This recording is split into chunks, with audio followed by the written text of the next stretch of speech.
Okay. All right. So, hi. So, for today, our reading is we're going to page, what is it? We're at page 257 in the seventh hub, and we are now in the interruptions and stressors of the seventh hub. It is really bright today. It's really interesting. Okay, so let's see. Any context on this? Nothing's coming to mind right now, but we'll see what comes up as we get into the reading. So, this is standards of purity and perfectionism in spiritual abuse. So, I guess maybe the context here is that in the seventh hub, the expansion and the capacity of this has to do with our ability to remain open and in a state of, relative like wonder and spaciousness. And what we're talking about are things that shut us down. And specifically the interruptions that are related to connections to God. So, and connections to that expansiveness, that amazing grace, that connection to, this notion of being part of something greater than ourselves in whatever form that, that takes up. But I'm just going to start reading and we'll see what comes up. So, all right, here. So, this hub is interrupted and traumatized by the severity, intensity of age inappropriate voltage found in some religious and spiritual practices. I'm gonna just adjust this a little bit. Boop. I'm tired today. Telling children they're full of sin at a young age when they're still developing the neurological capacity to understand what this could even mean imposes fear, guilt, and shame without a good outlet for its release. If you're fundamentally flawed, how can you be a creation of God? Understandably, the futile practice of attempting perfection can and does become an outlet of relentlessly attempting to earn the value and worth you already have. It's a wicked scheme to get people to believe that something they own is not theirs and then sell them on the notion that if they work hard enough, they can get it from you.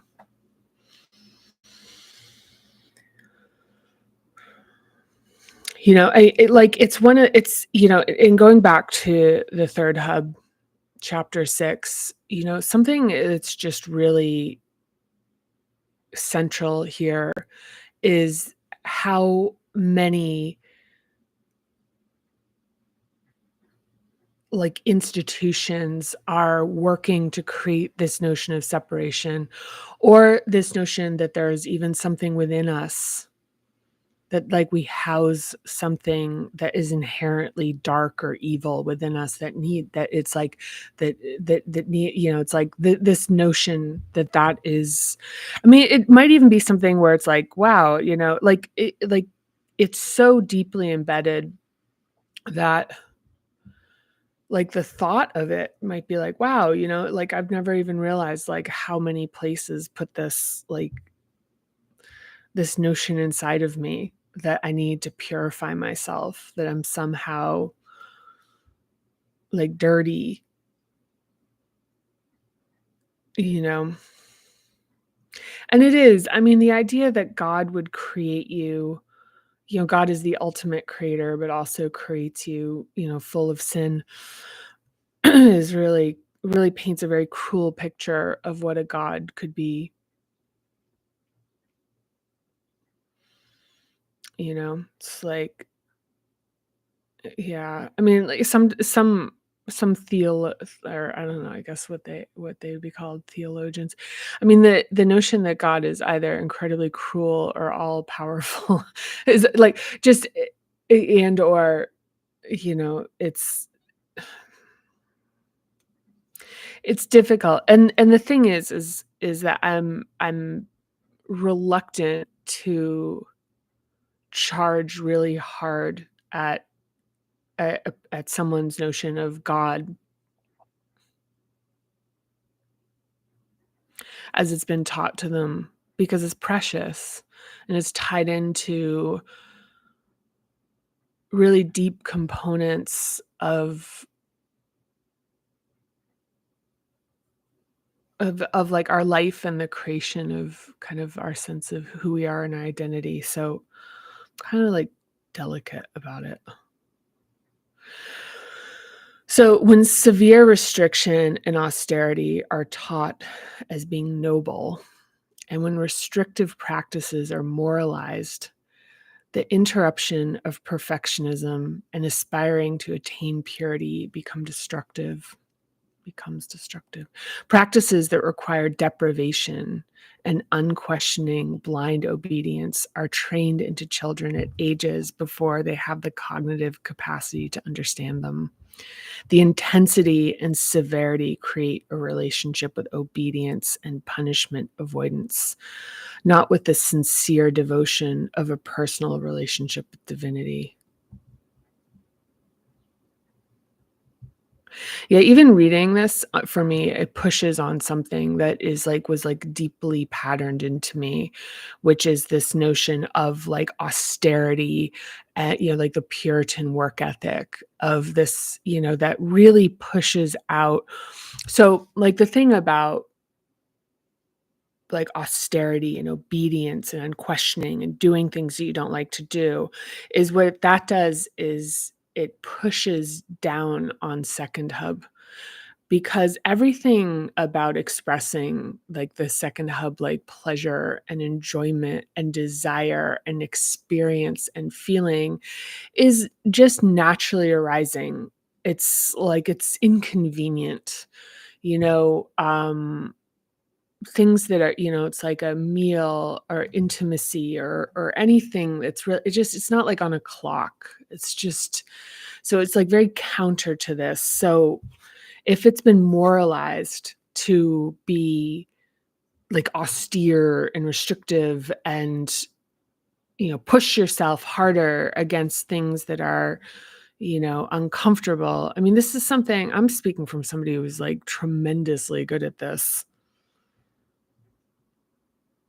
And learning to soften this has been really painful. The process of softening this is really uncomfortable because it's letting go of control and then starting to allow in the grace that actually has always been running my life and opening up these doors for me and offering me these opportunities. And it's not to say that discipline and hard work has not been important. So this isn't just like a cancel one thing and put in another.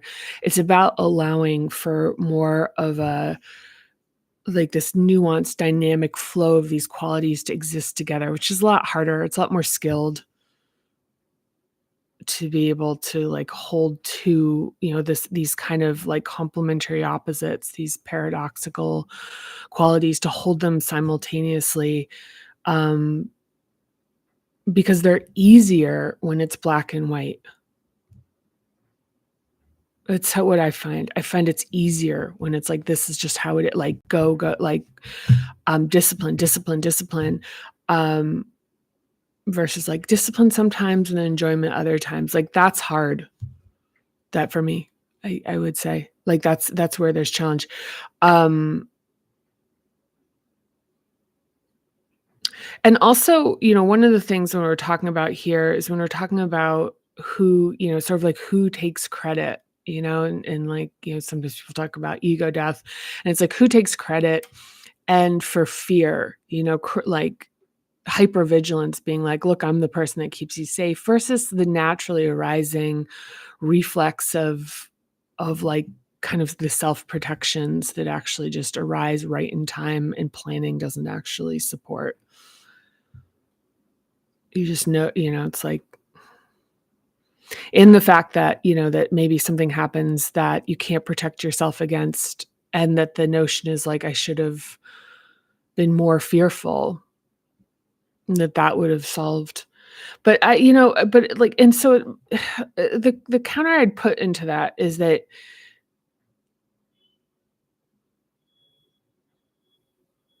there is something to be said for making decisions and thinking about, like, how to avoid something from happening, but without creating a sustained state of anxiety.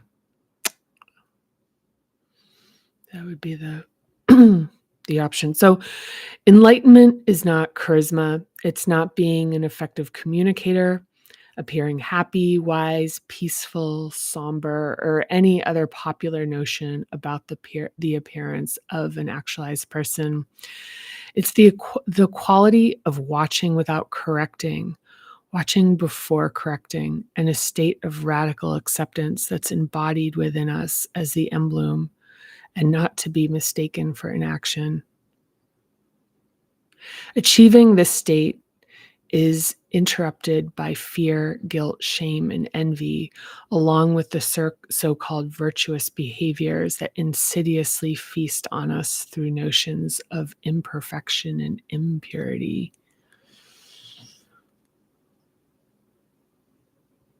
Yeah. Yeah, one place where this for me showed up, like, for a large part of my life has to do with things about, like, eating really clean all the time, you know?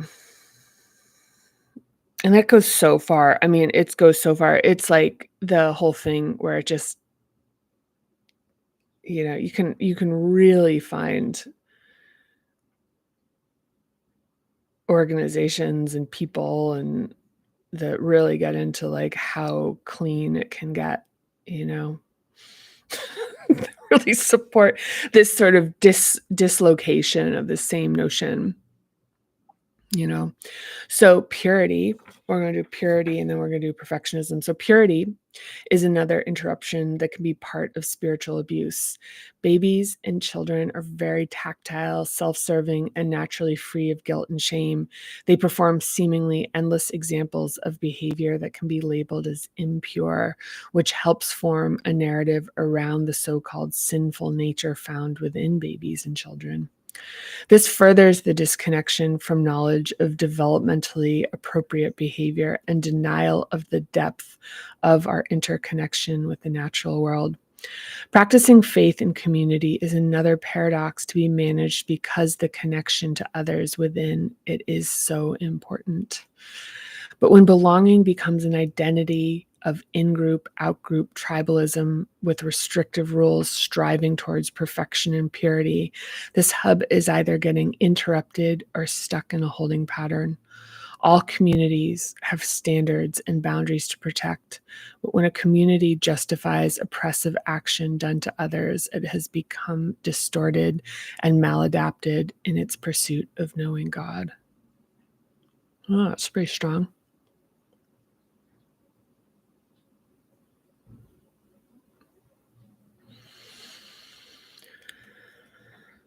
Yeah. Yeah, it's interesting. It's like this thing about dirtiness. It's like purity. So, with you have, like, a lot with women.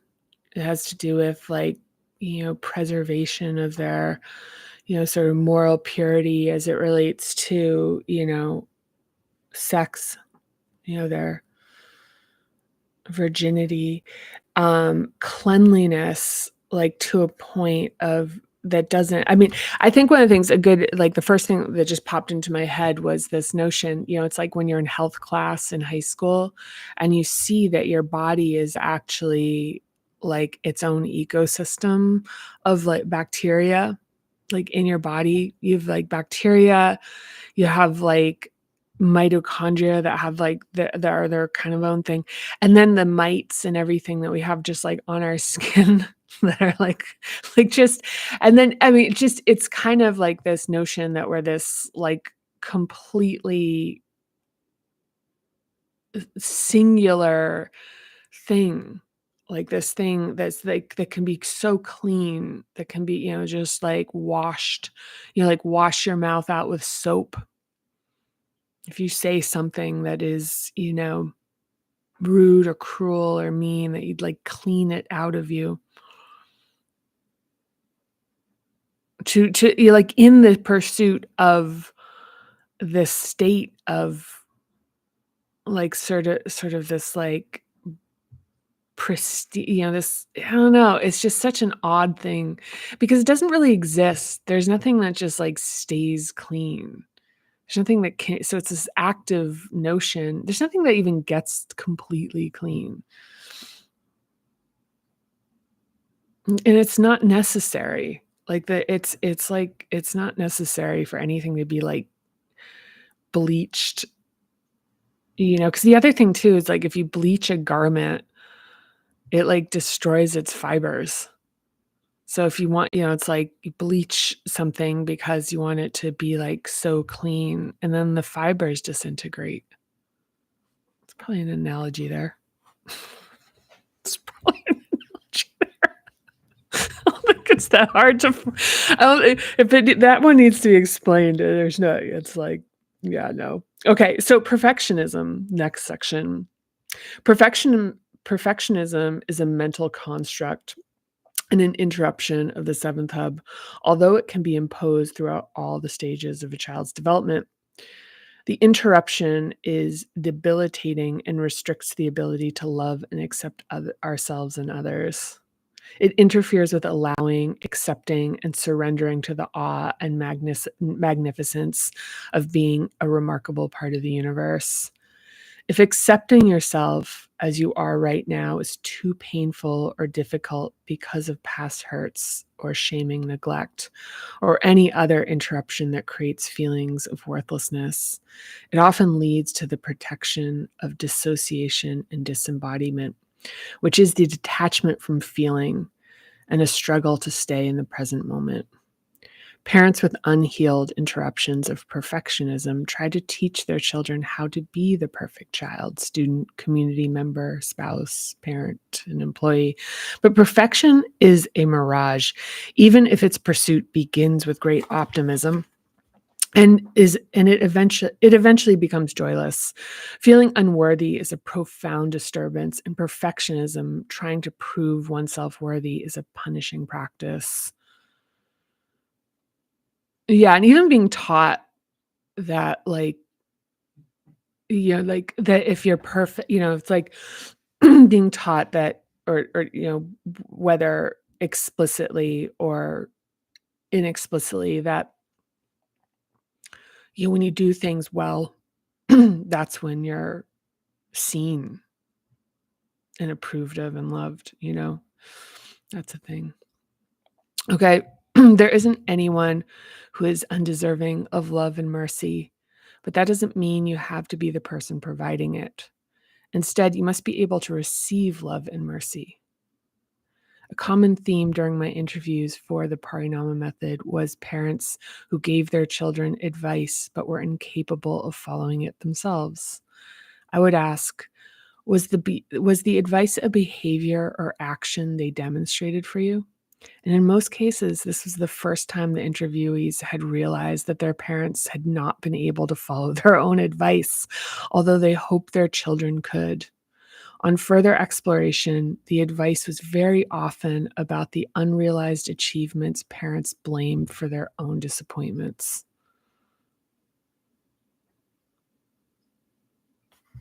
Yeah, okay.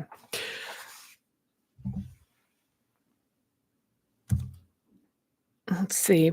Yeah, so this was a big one. This was like in the interviews, this was like a really shock and awe moment where where the interviewees would in realize like their entire lives had been dramatically impacted by trying to achieve standards that their parents were incapable of achieving, which it hadn't occurred to them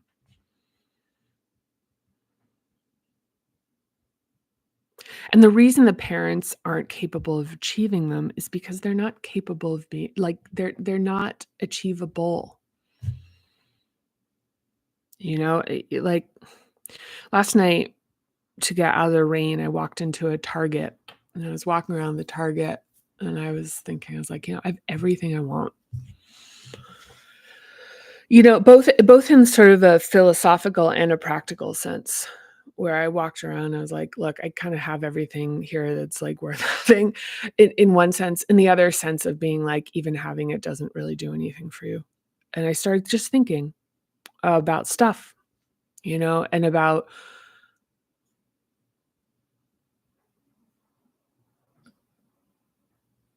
even just about wealth. I was thinking about, one of the things about, for many people, you know myself included there, like, really was the kind of the notion that wealth would solve something that actually this practice does solve for.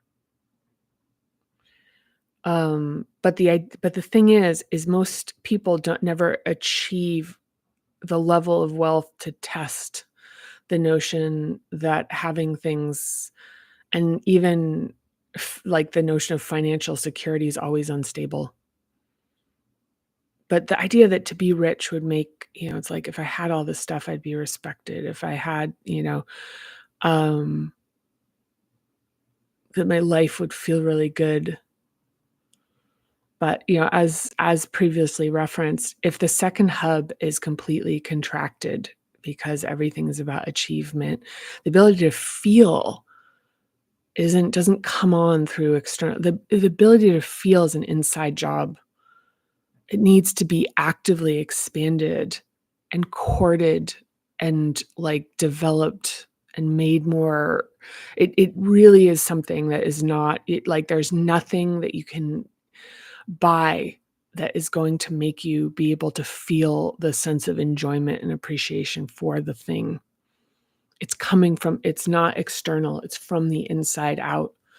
And, I was thinking about how, being around extremely wealthy people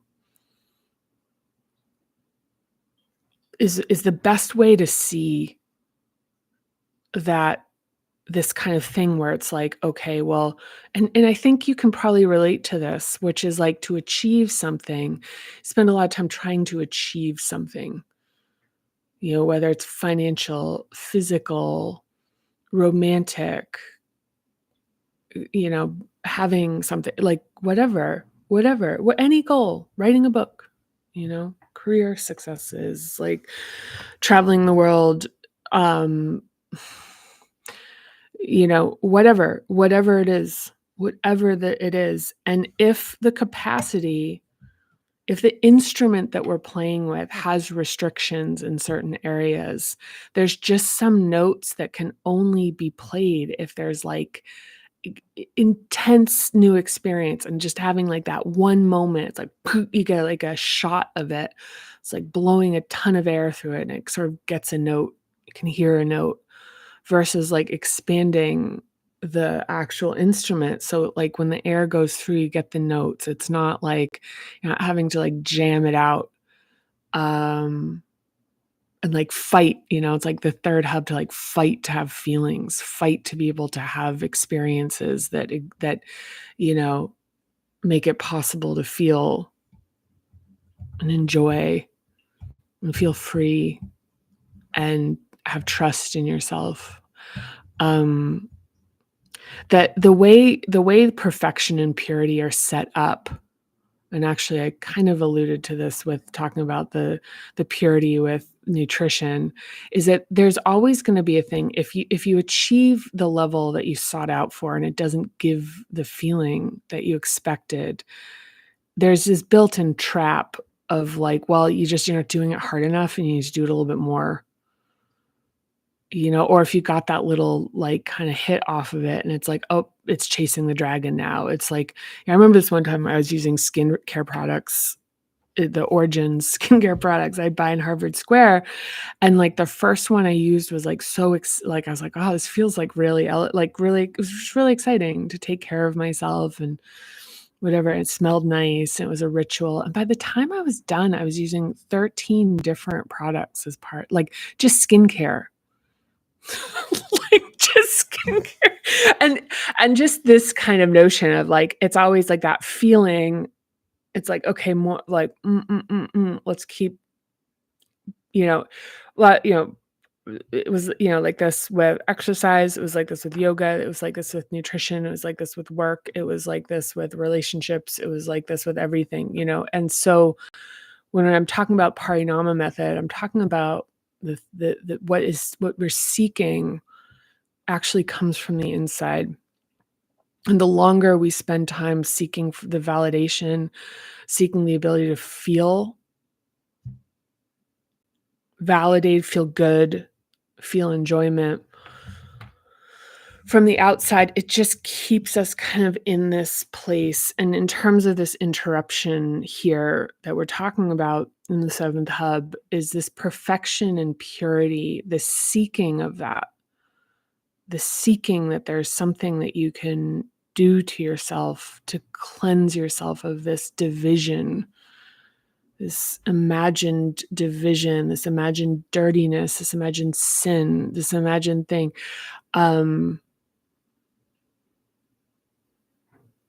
That could liberate you. That could liberate. I'm going to use like that could it does. It's just.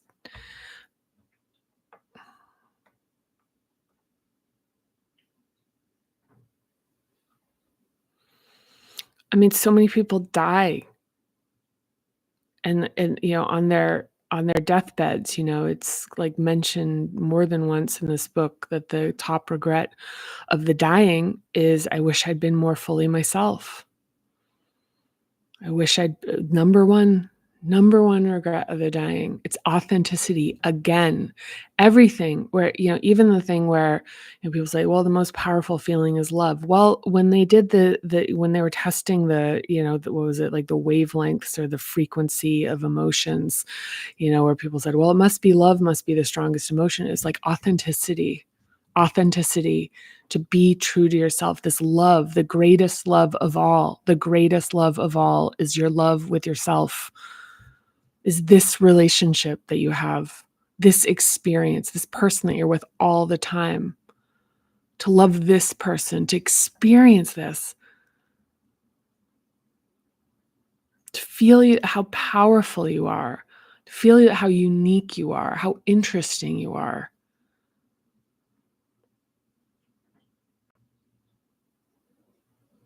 To see your beauty, to feel the stability in your abilities to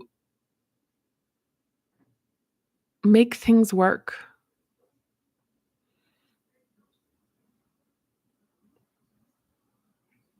And that there is, in that individuality, from that individuality comes the power to care for others, with a lot of power to care for people who need help, who need support.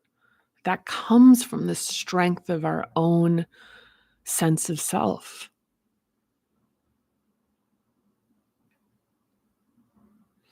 And that the separation, that we'd always be hobbled and needing things that we don't need, it doesn't serve us. And then starting to ask, who does this serve? Who's benefiting from me not knowing how powerful I am? Who's benefiting from this? Well, it's somebody who gets to have that power when I don't know that I'm giving it.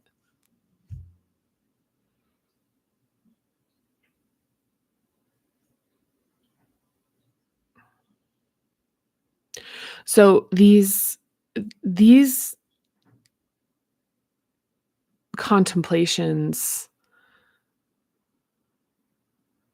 they're big ones. They're really big. Like, this is something. And and also, this morning I was thinking just about how the expansion, like what, like the expansion, and then the recoil, and then the integration, like some of this, it's like boom, and to see things and to consider things and to be able to begin to like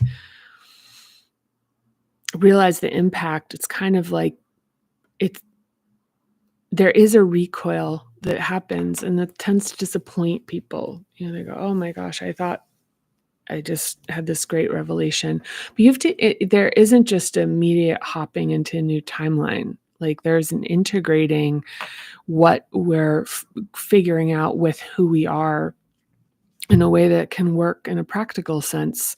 So there is a recoil, and sometimes it feels like entrenching even further into what is safe and comfortable. And instead of like considering that to be like, oh, here's another like bad thing, to just say, no, that's how it just works that way. It's like it's like an elastic. It's like you stretch your comprehension, you start considering things, and then it's scary out there, and also it's unfamiliar. So there's like a snapback. It's just what happens. It's what happens. And then after the snapback, the rubber band's just a little bit longer. And that's how this works. It's how this works. It's slow. It's a natural process. Like in this, and even the thing about like applying that like hard work, perfection, purity, like that lack of patience and kindness with like a natural unfolding is also, sort of another like unfolding of these qualities. So, all right, this was a little bit on the esoteric side, understandably, and just freestyle, but that's it for today. Let's see, any comments will be answered. And yeah, I appreciate you for watching. Thanks, and I'll see you next time. Bye for now.